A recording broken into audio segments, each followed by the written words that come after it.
இன்னைக்கு கிராமத்திலிருந்து நகர வரை சந்து பொந்து வீதி அனைத்து இடத்துலையும் இந்த கஞ்சா விற்பனை அமோகமா விற்கிது.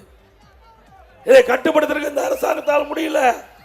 ஏன்னா பெரும்பாலும் இந்த கஞ்சா விற்பனைக்கு துணை நிற்பது திமுக கட்சியை சேர்ந்த நிர்வாகிகள் என்று பரவலா பேசப்படுது.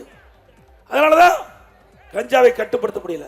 ஒரு டிஜிபி இருந்தார், அவர் நான் குறிப்பிட்டதை நிறைவேற்றணும்னு நினைச்சு அவர் அறிவிப்புட்டார்.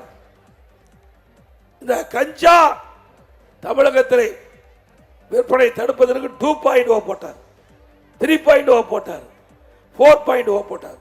கடைசியில் ஓ போட்டு ரிட்டையர் ஆயிட்டார். ஏன்னா எல்லாம் திமுக காரன் துணை இருக்கும்போது எப்படி போய் இந்த கஞ்சா விற்பனை தடுக்க முடியும்? ஆக இந்த ஆட்சி இருக்கின்ற வரை கஞ்சாவை தடுக்க முடியாது விற்பனையை.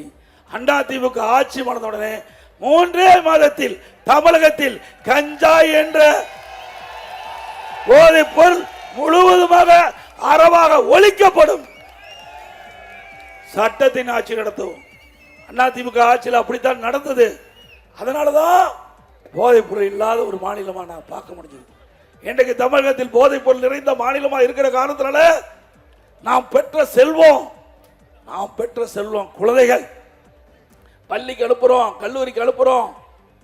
அங்க போய் இந்த போதைக்கு அடிமையாகி சீரழியக்கூடிய காட்சி இந்த ஆட்சியிலே பார்க்கப்படுகிறது. இன்னைக்கு சட்டமன்றத்தில் காவல்துறை மானிய கோரிக்கை வந்த பொழுது முதலமைச்சருடைய டிபார்ட்மெண்ட் அவர் அந்த கொள்கை குறிப்பில் தெரிவிச்சிருந்தார். 2022 23 நான் கருதுறேன். பக்கம் 20 2வது பரவாயில்ல சொன்னார், பள்ளிக்கரியில கல்லூரிக்கரியில 2348 பேர் கஞ்சா விற்றதாக கண்டுபிடிக்கப்பட்டது. அப்படின்னா கைது பண்ணுவீங்க 148 பேர், கண்டுபிடிக்கின்றவங்க 2348, கைது செய்யப்பட்ட 148. அப்படின்னா மற்றவர்கள் யாரு? திமுக காரன். அவர் எங்க போய் கஞ்சா ஒழிக்க முடியும்? ஆக இப்படிப்பட்ட சட்ட ஒழுங்கு சீரி ஒழுங்கில் ஆட்சி, மக்களோட ஆட்சி, மக்களுக்கு எந்த நன்மை கிடைக்காத ஆட்சி. இந்த ஆட்சி பொறுத்த வரைக்கும் திரு கருணாநிதி அவர்களும் தான் சரி, திரு ஸ்டாலின் தான் சரி, குடும்ப ஆட்சி நடந்துகிட்டு இருக்கு. 4 அதிகார மையம், ஒரு முதலமைச்சர் தாவே தாக்கு பிடிக்க முடியல. திரு ஸ்டாலின் ஒரு முதலமைச்சர், உதயநிதி ஸ்டாலின் ஒரு பக்கம் அதிகாரம், சபரீசன் ஒரு பக்கம், 10க்கு துர்காமாவும் வந்துட்டாங்க. 4 பேர் தமிழகத்தை ஆட்டிப்படுத்தி கொடுக்கிறார்கள். இப்படி அதிகார மையங்கள் ஆட்டிப்படுத்தி கொண்டிருக்கிற காரணத்தினால்தான் இன்றைக்கு மக்களுக்கு இப்படிப்பட்ட துன்பங்கள் நிகழ்ந்து கொண்டிருக்கிற என்பதை நாம் எண்ணி பார்த்து வருகின்ற சட்டமன்ற தேர்தல் உங்களுடைய தேர்தல், மக்களுடைய தேர்தல். பொன்மனச்செம்மல் புரட்சி தலைவர் எம்ஜிஆர் ஏழைகளுக்காக தோற்றுவித்த கட்சி, மக்களுக்காக தோற்றுவித்த கட்சி. அவர் இருக்கின்ற வரை தமிழகம் ஒரு சொர்க்க பூமியாக மக்களுக்கு தேவையான திட்டங்கள் உடனுக்குடன் கிடைச்சது.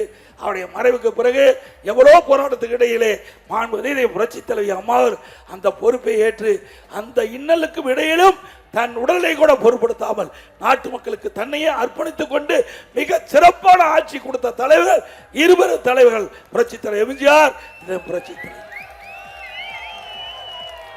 2 தலைவர்களுடைய வழியிலே அம்மாவுடைய அரசு செயல்பட்டது. எவ்வளோ பிரச்சனை இடையில வறட்சி ஒரு பக்கம், புயல் வெள்ளம் ஒரு பக்கம், கொரோனா ஒரு பக்கம், இதையெல்லாம் சமாளித்து இந்தியாவிலேயே திறமையான ஆட்சி தமிழ்நாட்டில் நடைபெற்றது என்ற பெயர் வருகின்ற அளவுக்கு திறம்பட ஆட்சி கொடுத்தோம்.